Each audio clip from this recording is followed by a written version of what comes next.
Hello, we are carrying on with our series Developing Faith with Hebrews, and today we have reached Hebrews 11. So it may look like there's not far to go, but these last few chapters after today, we are breaking down into a bit more detail just as we come to a conclusion with this series. But today we are looking at this really encouraging part of Scripture. Hebrews 11 and Hebrews chapter 12, verses 1 to 3. So it's quite a chunk. Have a read, have a pause of the video right now and read through Hebrews chapter 11 and start of Hebrews 12, verses 1 to 3. It's really encouraging as the writer talks to us about people of faith that have gone before us, and the writer's really trying to show us and encourage us to see this confidence of faith that we have.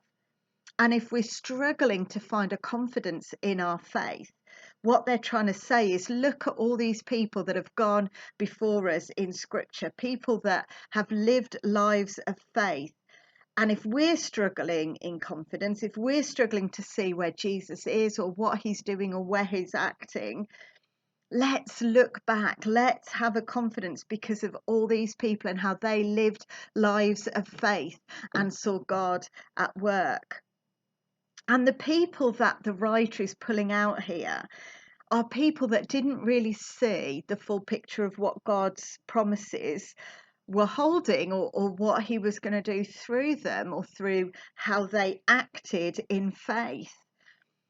What they did do was hold on to God's promises, and even though they weren't sure of how this was all going to work out or how it was going to happen or what it even meant that God was asking them to do, they saw him act in part. They saw him act and use them, maybe not fully, but started to see some of the picture of what God was doing. It was acting out their faith. It was their faith in action that meant they could trust him, that meant they could live out the call he'd put on their lives. They may not have seen the full promise, as I've said. They may not have seen the big picture. They may not have even fully seen the part of the picture that they were involved in, but they put themselves out there. Their faith was in action, as this part in my Bible is called faith in action. And they had a confidence in their faith that God was going to fulfill his promises, even if they didn't see it happen or see it fully happen in their lifetime.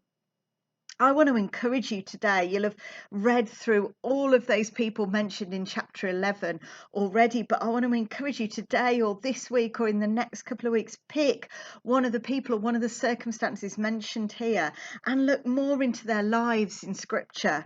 Abel, Enoch, Noah, Abraham, Sarah, Isaac, Jacob, Joseph, Moses' family, Moses himself, the walls of Jericho, Rahab, Gideon, Barak, Samson, Jephthah, if that's how you pronounce it, David, Samuel, the prophets of the Old Testament. So many lives there that trusted God, that put their faith into action and had confidence in their faith without seeing the full picture come to fruition in their lifetime.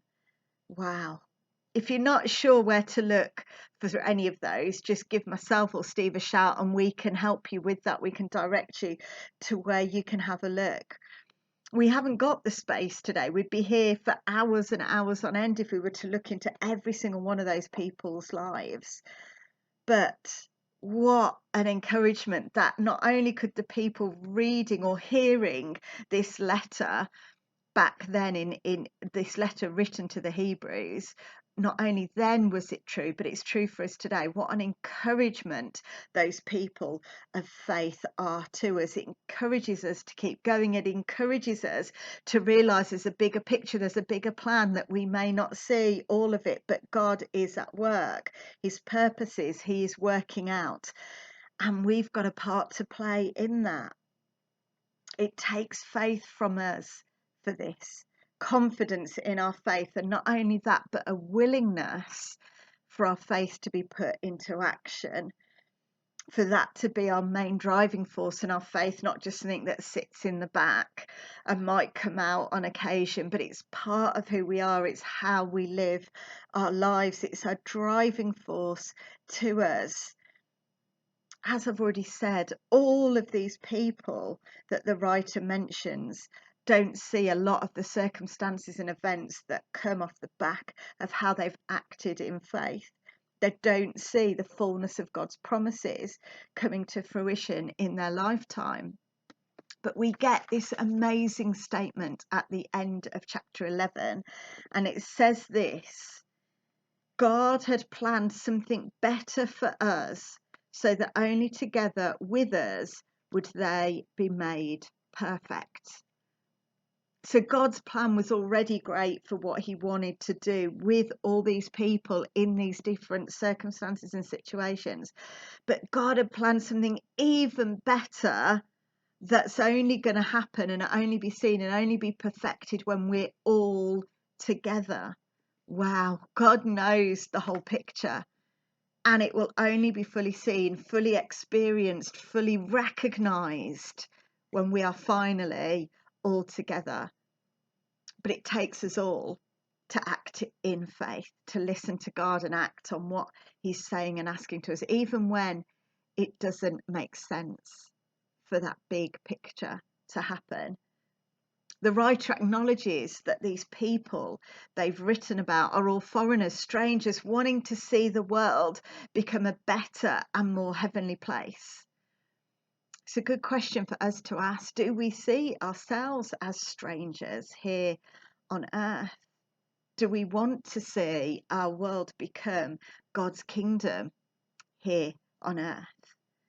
We can see some of the persecution, the difficult times, the hard situations that these people were in and what they had to go through in order to be able to put their faith into action and see God at work through their difficulties. The writer even puts it, the world was not worthy of them. They were willing to go to death or do whatever it took for their faith in God to be put into action. What an inspiration of faith they all are. And then we get these first few verses of chapter 12, and it ties directly in to these stories of faith the writer's been telling us about in chapter 11. And he starts it with that wonderful word, therefore. So the writer is saying, because of what you've read, because of what you've heard of these people of faith, and the fact that you can know what these people have done that have gone before you, that gives us the confidence. Because of that, we have confidence and can put our trust in God. We are surrounded by these great men and women of faith and so many others that I'm sure you're sat there maybe thinking of right now that have gone since then. And that can only encourage our faith. It can only encourage us to action. It can encourage our confidence to keep listening to God, to keep walking towards him. Let's just read these 3 verses together. So from the start of chapter 12, therefore, since we are surrounded by such a great cloud of witnesses, let us throw off everything that hinders and the sin that so easily entangles, and let us run with perseverance the race marked out for us, fixing our eyes on Jesus, the pioneer and perfecter of faith. For the joy that was set before him, he endured the cross, scorning its shame, and sat down at the right hand of the throne of God. Consider him who endured such opposition from sinners, so that you will not grow weary and lose heart. So he finishes, or she, the writer, finishes this part by talking about our biggest inspiration and encouragement, Jesus. He went to death on a cross so that we might be people of faith in God's family, living for him. Let the perfecter and pioneer of our faith be our confidence.